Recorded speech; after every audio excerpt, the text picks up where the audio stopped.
back to Beating Alpha. This is episode 121. We have a very special guest on. His name is Leo Hefner. So a little bit of background of Leo. He's a CEO, speaker, ethical business cash flow expert. So he's also a founder of South Bend 7, a premier real estate asset fund, where Leo has designed his company with the safety of investors in mind, with a personal story of dedication to excellence coupled with a commitment to maximize capital appreciation. Leo captivates audiences with his coveted risk reduction roadmap. So, and of course, as we spoke before the interview started, there's more than a few things to mention about Leo, but all of that information is going to be down below, included with the links that you can get in contact with him. I'm pretty sure maybe he'll give us an email that you can drop him, directly questions or messages or, about things that you want to know. Again, this is today Real Estate Investing Show. So Leo, I just want to say a big thank you today for joining me. I appreciate it. Hey, thank you very much for the invitation. I love being here.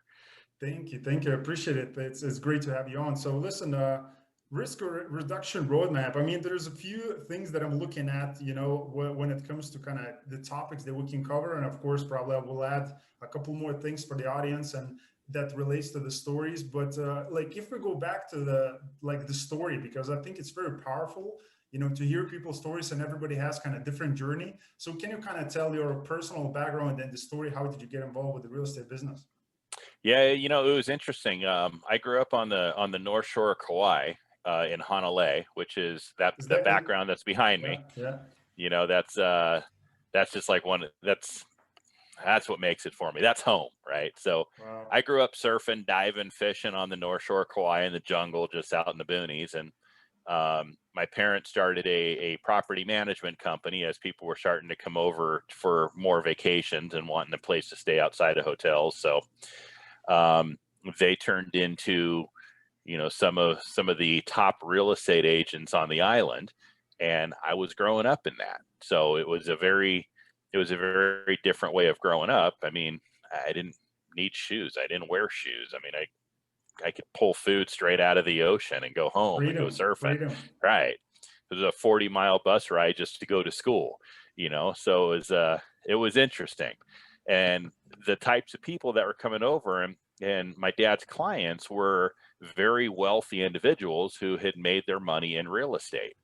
Most of them had degrees in business economics. So I'm like, that's what I want to go do. I'm going to go get a degree in business economics too.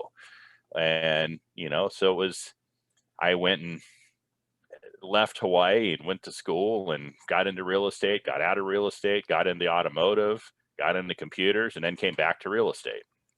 So, so now I've had I'm in my third career in my life. I've had a full career in the automotive industry, which was great.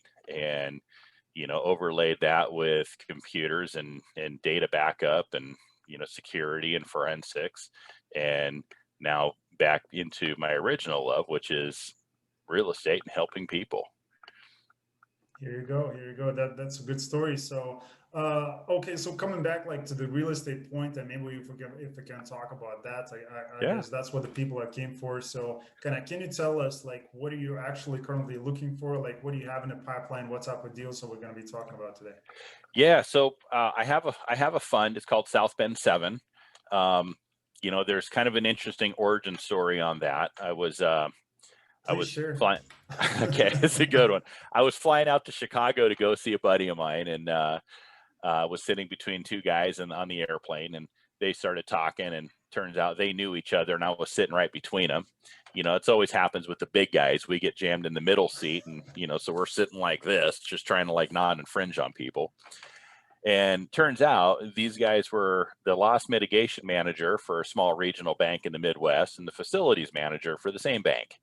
And so I interjected myself, and we started talking about shadow inventory. And turns out they had 7 properties in South Bend, Indiana, that were the last of their shadow inventory they had, and they'd held on to them for 9 years, and they were talking about how they were going to dispose of them. So, I didn't have anything with me and all my carry-ons up top, and I just next stewardess came by, I grabbed a napkin, took a pen, and scribbled out all the names and addresses and all the information I needed on a napkin, and got off the plane, headed down to Indiana, went and looked at all these properties, and met with the tenants. I met with the property managers, and then I came back to these guys, and I'm like, okay, so did you figure out how you're going to sell them? They're like, yeah, well, we'll sell them to you, but we want we have about $1.4 million wrapped in on them, so let's give us $495,000. You can take them all. And so I'm like, that's reasonable. That's okay.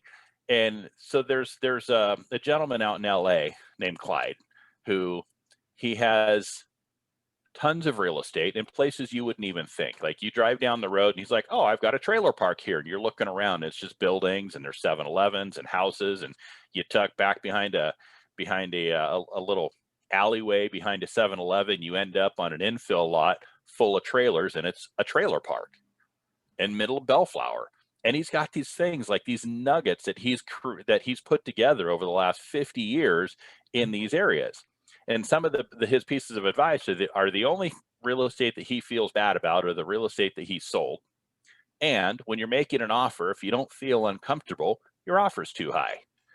So keeping that in mind, I'm sitting here looking at these guys. I'm like, all right, they want $495,000. I actually feel like that's okay. So in my mind, I'm ratcheting down on the numbers, going, okay, well, where do I start feeling like not comfortable? Well, I got to a point where I got to a number where I physically was feeling ill. Like, I'll just throw out this number. I'll offer you guys like, okay, that may be a little bit low. I'm like, no, let's just grow up here and get it out there. Like, I'll offer you guys $100,000 for it. They're like, yeah, right. We're going to lunch. So they got up and they left. And I went with them. I'm like trucking along behind him. We went like, hey, so, where are you guys going? Where can we go? Right? Just a total dork move. But anyway, I ended up going to lunch with them.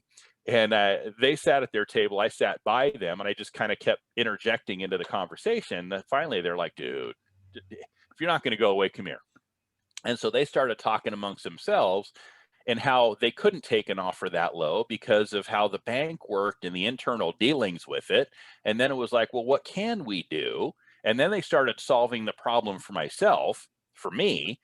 And then they're like, well, why don't we do $255,000, but we'll give you a $100,000 construction credit, because the accountants in the bank don't look at the construction credit, because that's just work that needs to be done on the properties anyway. So either we're going to spend the $100,000 keeping them, or we're going to give it to you to fix them. All right. So I ended up getting 7 properties in South Bend, Indiana for $155,000. So that was how the origin story of South Bend 7 as the fun name came to be. That's a very interesting story. I mean, things do happen in like unexpected ways, and I mean, you meeting those type of people in those type of situations. I mean, that's awesome. That's beautiful. So again, I'm just looking at currently what you have. So I see you still purchased, after those 7 initial properties, you still purchased a few deals in Indiana, and I see a few in Tennessee.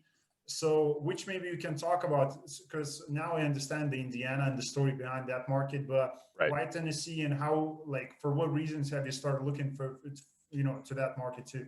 So Tennessee was interesting. We actually got introduced to somebody who was in Tennessee he was buying houses for people, fixing them up, and then doing the property management for them, primarily to people who lived out of state. And my business partner at the time was very excited about doing that. So we bought a portfolio of 5 houses from him in Indiana, primarily Memphis. Memphis is an interesting town. I have no problems buying places in so-called war zones, right? My joke is bullet holes are easy to fix. I mean, it's a little bit of spackle, whatever. But there's always real estate agents that will tell you, oh, that part of town we can't manage over there because that's too violent. That's not a good area. And I've been a lot of places in my travels, and I've never really been afraid anywhere I've been, and I've been in some very not good neighborhoods. And Tennessee was just kind of created it created a bunch of problems for us, as not really, we stepped outside of our zone.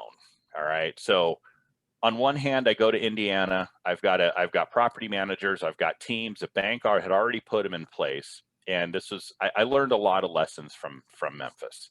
And one is, you don't go and invest in an area where you don't have teams in place. The property manager guy, we bought those 5. The rehabs took almost a year, way longer than they should have. Then it turns out it didn't take him a year, it took him about 6 months. And so he was then pocketing some of the income that was coming in off those properties. And it was a problem. So I started looking for new property managers. And the next thing I learned about investing not in your own area is, if you have to change planes multiple times to get to some place where you're investing, it had better be damn good. So I spend so much time traveling anyway that I've now developed an attitude that if I can't fly someplace direct and drive not more than 2 hours, I shouldn't invest there, because I kill a whole day trying to get to an area. So I'm trying to go to Memphis, I have to change planes in Phoenix, or I got to change planes in Texas, and then end up in Phoenix, and I've killed a whole day getting there. And then to go from there either back home to San Diego or to go up to Chicago, again, I'm having to change planes to get there. So I kill a whole nother day getting there. So if I'm gone and traveling and working in these areas that I'm buying at, let's call it 5 weeks out of the year, I'm spending 10 days just traveling between places, and then one more day getting home. So I've got 2 weeks out of the year when I'm only gone for 5 that I'm spending traveling, and it's just a waste of time. Mm-hmm. So I ended up getting rid of all of the places in Memphis. Memphis is off the map. And since I've developed that attitude, now I'm primarily right now still sticking with Indiana, because I want to build that portfolio before I move to a different geographic location. So know where you're investing, build your team, and don't waste time traveling. Got it. But do you personally, like, what state do you live personally? Are you from San Diego, as I mentioned? Personally? So yeah, I grew up in Hawaii. I currently live in California, Southern California, in San Diego. And all of the houses that we own and invest in are in Indiana. Got it. So that's quite a long distance. I mean, that's a long travel, it's a long road that you have to take, and a couple of plane rides maybe. So what is your advice for people who are looking to do long distance investing? Like, part of it, as you mentioned, having a team in place, but maybe let's talk about some specific market metrics. People, if we were going to talk about single family properties, and of course, not talking about, if it's a rough area, a good area, like, not looking at these type of things, what other things would be that people should be looking for if they're going to invest long term? So distance? Personally, I look for towns that have more than 50,000 people. And when I say towns, I mean, there's several towns that are here in the United States where you'll have one town on one side of the river and another town on the other side of the river, but they're like within a mile. I mean, the whole area encompasses like 2 miles. That's one town. That's one municipality, even though it's 2 different towns, maybe even 2 different counties, but the river divides them. Nah, it's the same thing. People are going to cross that river and do their thing, right? So it needs to have more than 50,000 people. And I don't change planes. So it's one plane ride and direct. I don't do stops either. So I can fly from San Diego to Chicago and then drive for an hour and a half to South Bend. Done. So I fly to Chicago. Anything within a 2-hour radius of me landing in Chicago is fair game for me to invest in. So what I generally tell new people that want to invest out of their hometown is, go where you want to invest, spend 2 weeks there, take a vacation, take the family, go and learn the area, and get shown around by a couple of realtors, but do the recon on yourself. Because remember, you're the money person, you're trying to put food on those realtors, the families' tables. So they're going to show you what they want you to see because they want you to spend money with them to feed them. They're not your friends. It's a business relationship. So you got to go and do your own recon, and you have to develop those relationships, and you have to meet a bunch of realtors, a bunch of property managers to see who you connect with, who's not just telling you what you want to hear so that you'll work with them. You got to get down to the nitty gritty and actually develop relationships with these people. So when you do step in to buy, you've already got a relationship with 2 or 3 or 4 property managers. And the way I think is, at some point, a property manager is going to fall down. So why not have another one already ready to go? And then on top of that, you've got multiple sources of deals coming from these property managers, because you can tell them all, hey, I'm buying. You have any other investors that want out? And, eventually they'll be like, yeah, hey, I got one. This guy's trying to dump 4 or 5 properties. Great. I'll buy them and I'll leave them with you. So great. You're not taking any food off their table. You get to buy more assets. They're staying with that property manager until they can no longer perform as a good property manager. Then you're like, hey, you're not doing good. Figure it out. Or I'm going to take these that I told I was going to leave with you, and I'm going to move them over to somebody who can handle them. That's just business. But being able to cater to how people live and how people make their money and being part of the solution really helps. Okay, so and I'm sure, like, at the same time, while you're traveling, taking plane rides, you're still kind of deal sourcing your way out, like using the opportunities and approaching people and talking with them. Probably there's a few deals probably came up, just like the story of seven unit portfolio. Yeah. Did you gonna bump into somebody? Hey, is this seat taken? No, free. Okay, let's talk. Do you own something? And you start a Yeah. conversation. And in neighborhoods where I own a lot of properties, I talk to people. I'll roll in there. If kids are riding by on a broken bike, you fix the bike, you straighten the handlebars, tweak whatever, you send them on their way. Just be a decent human being, say hi to people, chit chat, and you start developing relationships with people in that neighborhood. Yeah. And then the next part of the conversation is, hey, when I come into town, if you hear of a place that's for sale, or one of your buddies or one of your neighbors is talking about selling, let me know. Start trading phone numbers, put them on a little text list. And when I start coming to town, be like, hey, I'm going to be there in a week. Anybody want to sell their place? And inevitably, every time I do that, 1 or 2 people will just, hey, yeah, this guy here, he's looking to sell, or these people need out. These guys moved out. I got the mom's phone number and their house is vacant. Like, there's always deals to be had like that. Yeah. I mean, it's definitely a time-proven strategy if you're just being nice to the people, and like, they're gonna refer you something at some point, so that's a time-proven strategy.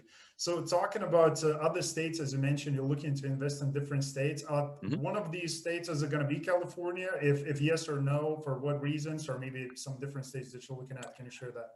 So, I've always got my ear to the ground for deals. I don't suspect that anything that fits my model will come into from California. And how I run my numbers is not. I haven't run into any other investors that do what I do. So when I'm looking to buy a house, I don't ask how much is it, or what do you want for it, because that's irrelevant. It's what is it worth to me, and what am I going to be able to pull out of it, because I have investors that are looking for a return. So I need to be able to make sure that there's enough money coming out of it that the return is going to meet the expectations for my investors. So I back it in the other way. How much is the rent per month? I don't care what it rents per year. Just the 1 month. What is that snapshot? And then I run my formula on that to come up with a number. It rents for $2,000 a month. Great. I'm willing to pay $100,000 for that place. And I just back my numbers in, and that's the number that I throw out. And there's people that get offended, they don't like it, but everyone's got my analogy is, I've got an old truck. I love my truck, right? It's nothing fancy. It's a 2003 Ford. I want to sell that thing for like $30,000. There's no way anybody's going to sell it for that, but that's my perceived value, right? Expectation that doesn't meet reality. Yeah.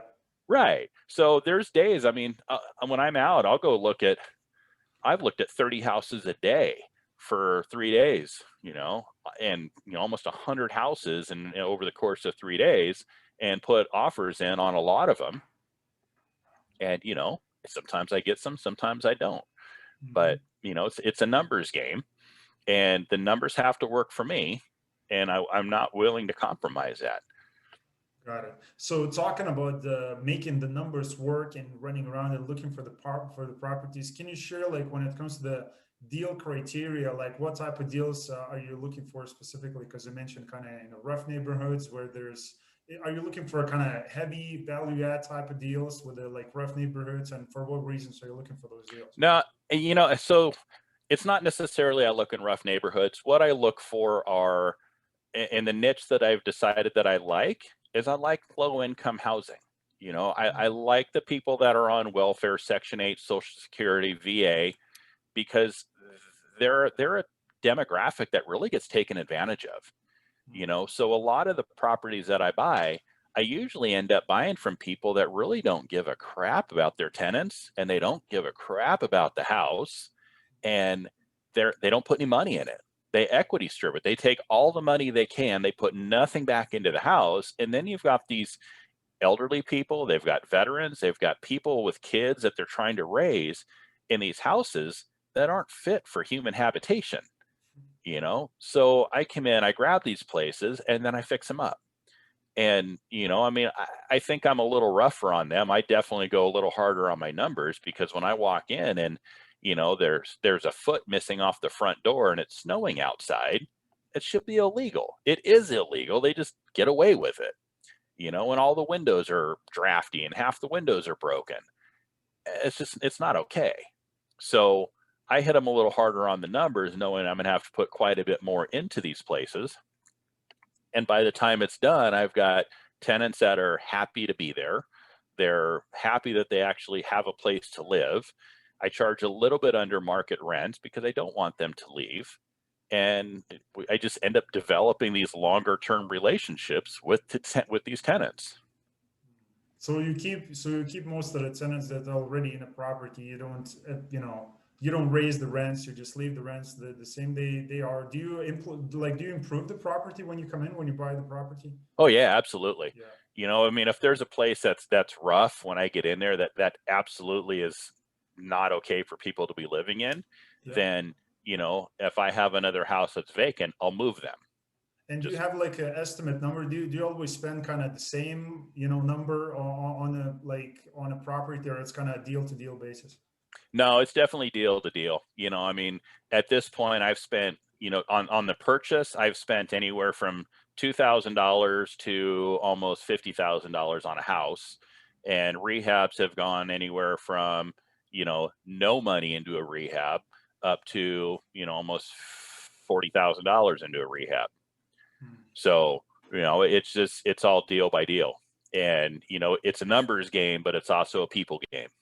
Yeah, okay. So, but you don't look to add value, you just look to kind of come in and fix up what's already missing, like you mentioned, the steps, the windows, kind of just replacing stuff. But you don't go crazy on a property, brand new roof, everything, brand new kitchens and all of that. You don't do those type of I've done things. it. You've done it. I've done it. I have.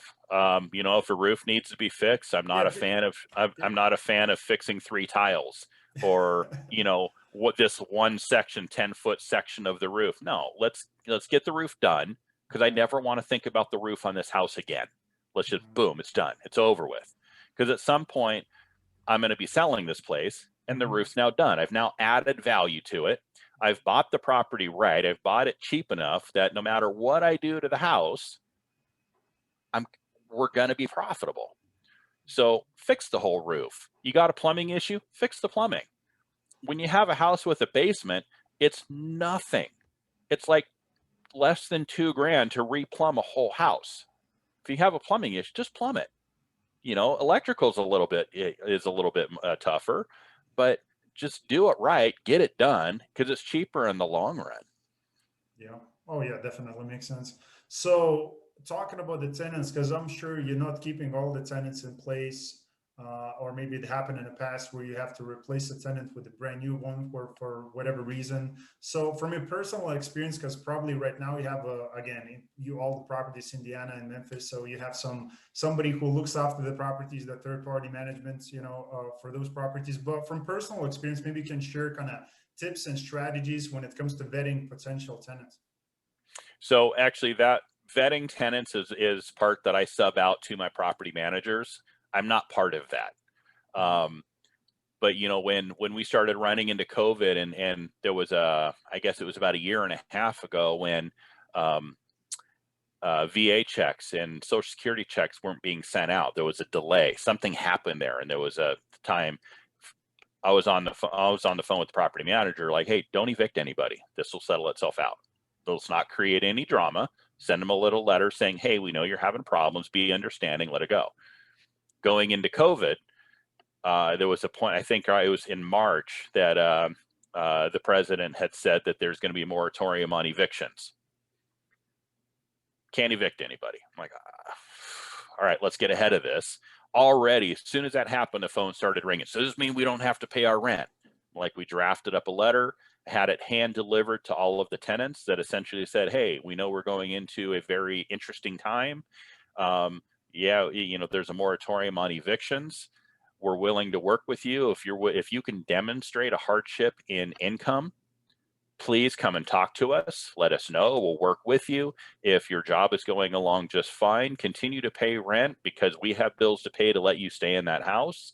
And we're in this together. Let's get ahead of this.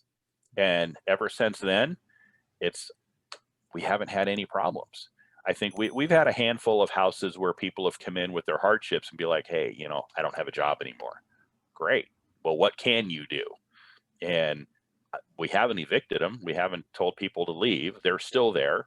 There's a couple of houses, I think, I just looked at the reports the other day. There's a couple of houses people have paid like $200 for their rent. I'm not going to kick them out. We buy everything all cash. I mean, literally, it cost me property insurance, or property taxes and insurance on those houses. $150 a month is my nut on these places. So if they're in there and they're keeping it occupied, and I'm not going to be dealing with frozen pipes over the winter, and they've got a roof over their head and they're covering my expenses, stay there. We'll figure it out later.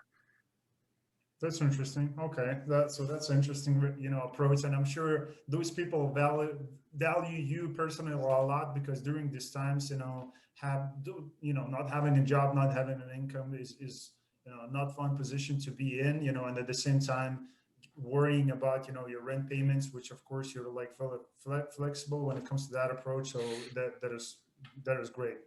So when it comes to one thing that caught my eye is risk reduction roadmap. So can you talk about that, what it is and how do you build that?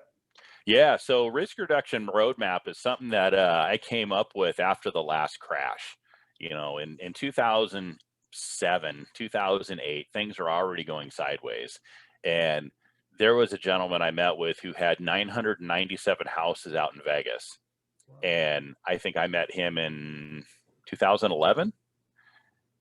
He lost every single house to a foreclosure over the course of 2 years. Blows my mind that this guy was sitting there just calm, cool, chill. Yeah, I lost 997 houses to foreclosure, and over I'd have so much gray hair by then. That's so stressful.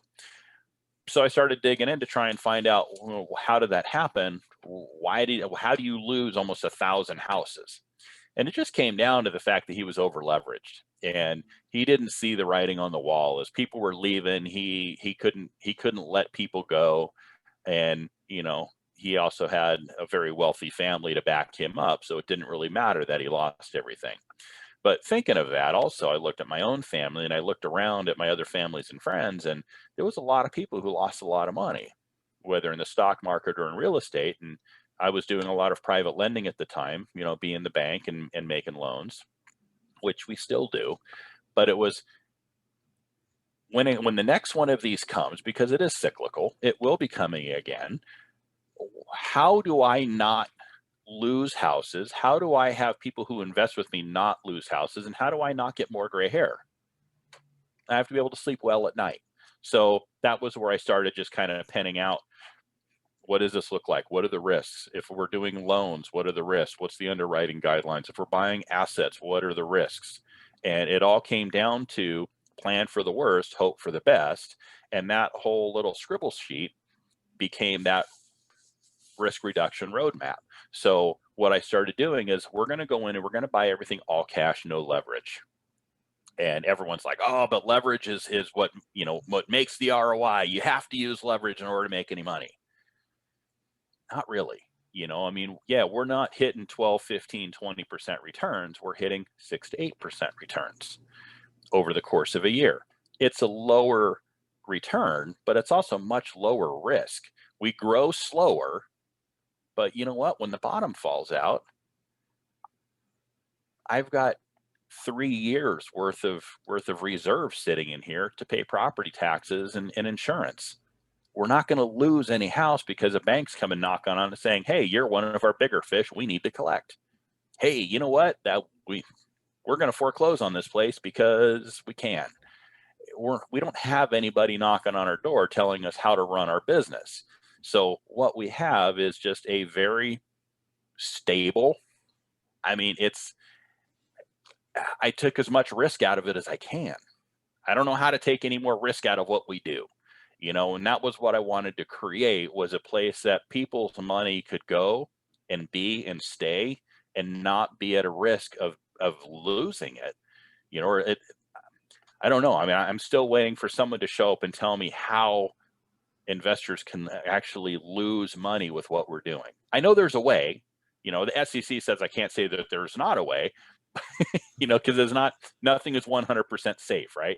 Yeah. Unless it's in cash, in your bed, well, then your house could burn down. You still lose it. Exactly. Right? So anyway, there's always risk when it comes to money, right? So I just had to try and make something as safe as possible.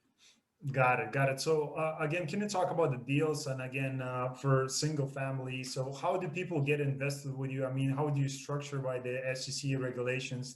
How is it structured, and what's the minimum? And like when it comes to your personal strategy, when it comes to long, like how long you keeping to hold these properties? What is the exit, and what people should expect?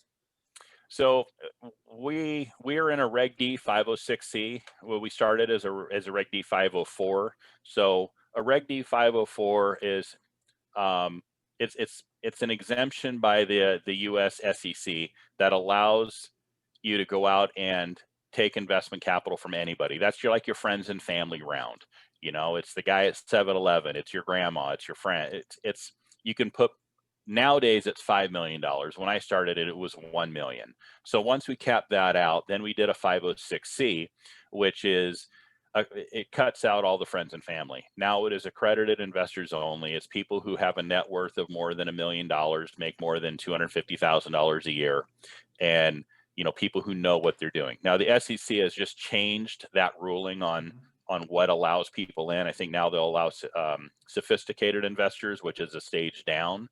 And I really need to go in and figure out what that is. But so they've loosened up who can come into a fund like ours. The exit, we have a couple of different exit strategies. One is we're going to grow big enough, and the fund is going to grow to a large enough size where one of the much bigger hedge funds or the much bigger fish is going to come in and just pick up the portfolio. And again, because we buy everything 30 to 60% below retail, there's a lot of fat already there. So in the meantime, people are getting cash flow. And then on the exit, it's the equity component. So if we're buying a house for, let's call it 60 grand and it's worth 100, meanwhile, they're getting a couple $100 a month out of this house. It's being fed back to the investors over the next, let's call it 3 years. And then somebody comes in, pulls us up, we've got $40,000 to now split back up against to those investors. Not only that, it's here's your return of capital plus an extra kicker of another 40% from this house over here. So that is the whole exit strategy. If that doesn't happen and we get big enough to go listed on NASDAQ, then we'll talk about going listed on NASDAQ to provide another avenue of liquidity to investors to be able to come and go. There you go. So some solid bold goals you had in front of you. So what will be kind of the threshold, the number, is there a number on the properties like AUM when it comes to, the properties that you have for the hedge fund to pay attention to, like, to buy those, to acquire the portfolio? Is there a specific number? Yeah, we need to get about 5 times bigger than we are. And it's not necessarily about the amount of assets. They really seem to start talking about what's the annual cash flow. So we need to start hitting numbers that are, more than $5 million a year in cash flow in order for the big boys to come in.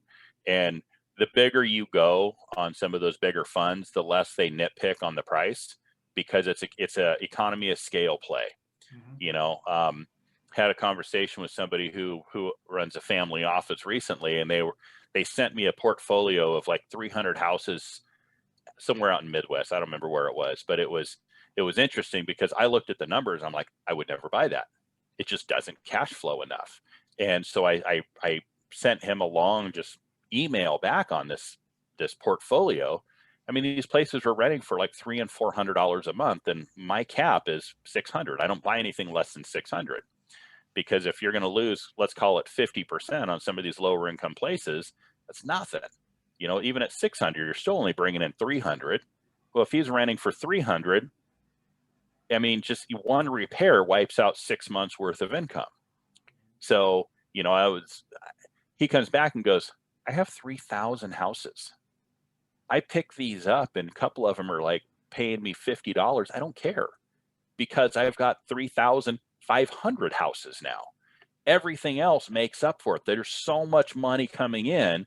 The repairs on that one little house, just the macroeconomics of what I'm doing, it doesn't matter. Yeah, it kind of evens out. Exactly. So the bigger I grow this fund, which then will attract the bigger guys, they come in on the same thing. We can charge more for the portfolio because they just need assets. They need cash flowing assets and are willing to pay more for them.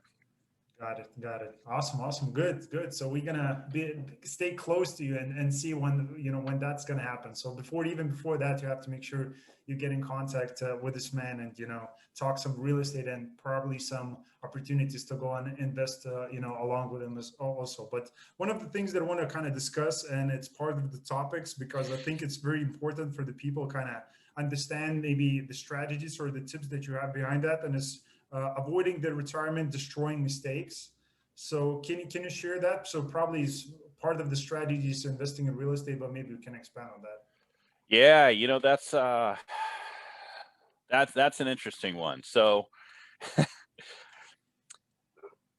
I'm all for 401ks. I'm all for retirement accounts. They have their place for the long haul, right? But there's too many people that are very busy in their lives, so they don't do any diversification.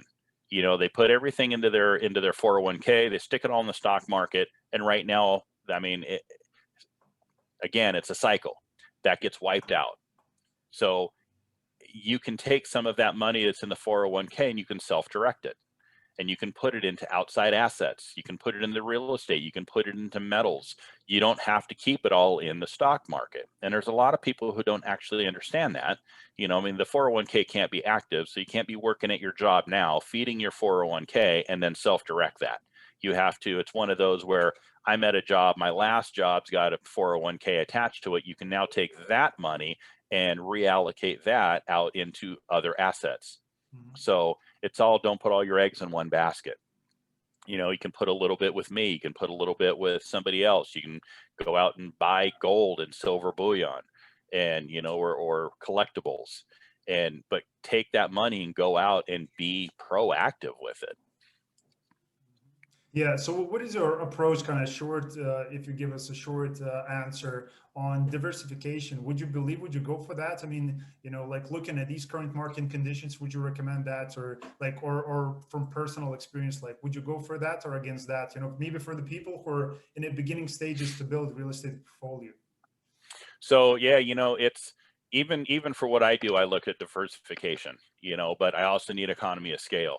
So yeah, even right now, yeah, you need to go for lower risk options.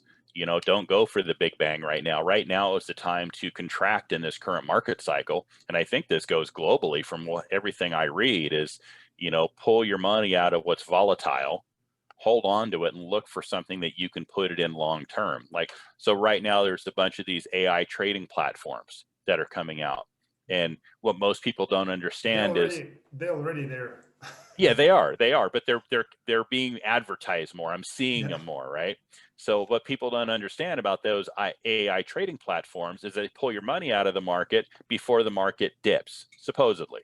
So right now, if you're constantly in this dip and it's kind of, you're riding this little wave, you're going to get in a little bit and then you're going to get out a little bit and then you're going to get in a little bit and get out. But the whole trend is still down, right? So those platforms aren't really, I can't see where they're really going to be making you wealth right now. So it may save you from losing more, but they're a long play.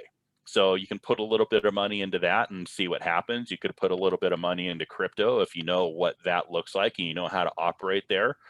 You know, there's Forex traders that are, I mean, again, those guys are hitting me up on Instagram left and right. I have no idea if they're making any money, but half of them are probably from some, you know, third world country and sitting in a tent, and I'm sure because they have a right. satellite connection and they have the smartphone. So like, yeah, I'm just gonna run my business.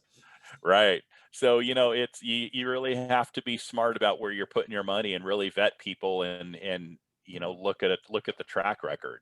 And, you know, I mean, the fund right now, we're coming up on 5 years being in play, and, you know, we're just growing. And so it's important to look at track records. You know, anything that's been going for, you know, less than a couple of years, I don't look at. You know, one of the first questions I ask people is, how did you perform on the last downturn? Well, most of these companies weren't around then. They can't tell you. Well, based on our data and the points and the what we see here and there, we've extrapolated the data based on our algorithms, and this is what we would have done. And they show you a graph. Wow, you guys did great. Well, you missed the part that we extrapolated backwards, and this is what we would have done because we've only been going this long, and we're showing you this long. Yeah, that's a good point. It's bullshit. Yeah. So. Yeah, well, yeah, I do understand. There's, you know, you have to, you just look at, there's a lot of companies who are brand new and they're just trying to be credible for people to, you know, to attract the attention. So they would invest with them or, you know, do whatever business with them. But, you know, it's part of the game. So, you know, you can either invest with those people or with somebody who actually has the track record and been through multiple cycles. So, correct. Again, it's up to the people. So, yeah. So I love the fact, again, we kind of covered the thing that, again, it's one of the topics. It was mitigating market madness, which it was kind of, you know, that's what we covered a little bit. And at the end is, you know, getting that mailbox money, as it says in here. So that's a good, you know, good way to kind of finish this off. But one thing that I wanted to ask you before we're going to go is, again, you know, you're building your personal portfolio, and I'm just looking at some photos. I mean, you've been speaking on stages, you've been on multiple podcast episodes, just like this one, which I really appreciate you being today on the show and meeting a lot of people investing with you. But, you know, it's kind of going to be a little bit esoteric type of question, but what is the legacy that you're looking to leave behind you? So, you know, I don't know. I mean, I like people to like me. You know, I have an issue when I have a personality conflict with somebody, and I don't know, maybe it goes back to me being in elementary school and, you know, the bully not liking me or something. I don't know. But, you know, it's when I'm done here, you know, I don't want any bad stories. I don't, you know, I want people to be like, yeah, you know what? That dude did good. You know, he did right.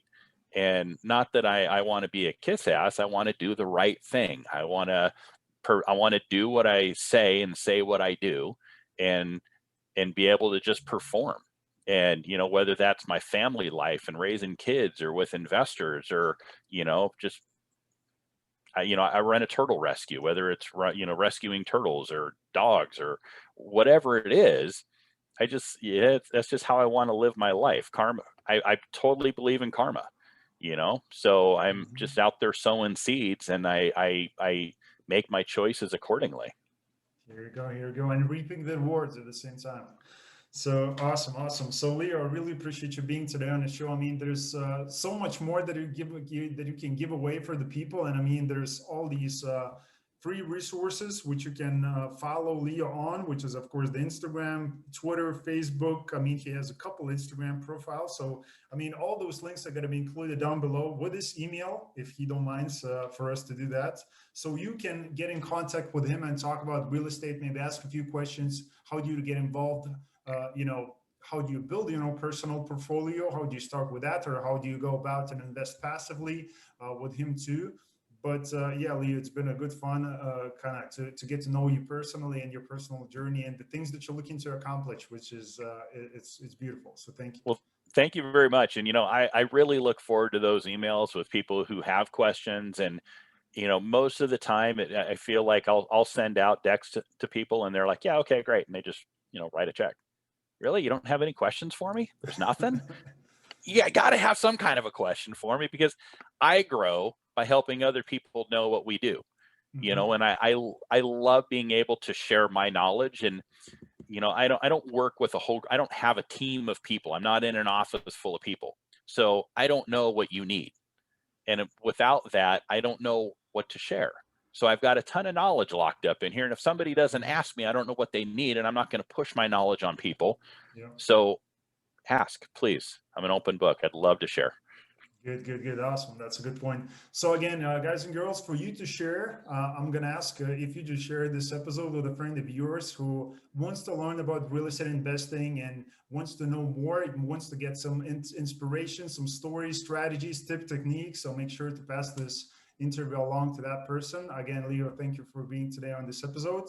And guys and girls, I'll see you next time. Thanks for watching. Awesome. Bye.